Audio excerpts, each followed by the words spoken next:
On problem number 13, we have an equation that says, on a recent test, Jeremy wrote the following equation.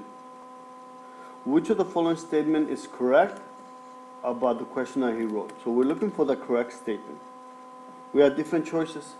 The equation is never true.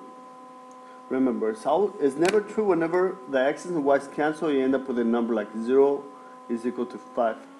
That'll be false, so that'll be never true. We also have something called always true. Always true is whenever you have the x's and y's cancel, or just the variables, and you end up with 0 is equal to 0. That'll be a true statement. And then we have the equation is sometimes true. Usually sometimes seems mostly never used in math. Now, in order to solve the equation, we have a fraction equal to x plus 5. So we're going to make it a fraction, or different ways of doing it. If you guys want to cancel the denominators, or we can make it a fraction, place over 1. And because we have a fraction equal to a fraction, we can just cross multiply. So on the left hand side, I'm going to have 1 multiplied by x squared minus 25. So I have x squared minus 25 is equal to, I'm going to multiply this out, x minus 5 and x plus 5. On the left, I have x squared minus 25. On the right, I'm going to multiply it out, x squared plus 5x minus 5x minus 25.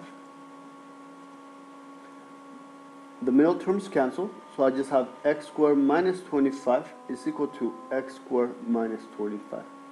Notice that they're exactly the same, so therefore it's going to be always true. Now if you want to continue solving it, I'm going to move my x squared to the left because it's a negative x squared, that cancels out. I'm going to move my 25 to the right because it's a positive 25. So I have a 0 on the left, and on the right, also a 0. So therefore, we know that's always true. But notice that we do have a restriction. Your denominator cannot be 0. So x minus 5 cannot be 0.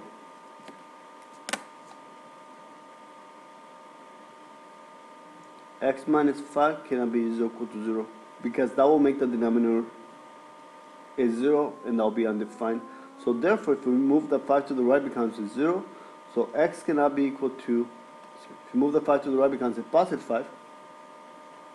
So x cannot be equal to 5. So therefore, we have a b. Now, if there was no x on the denominator, then your answer will be c.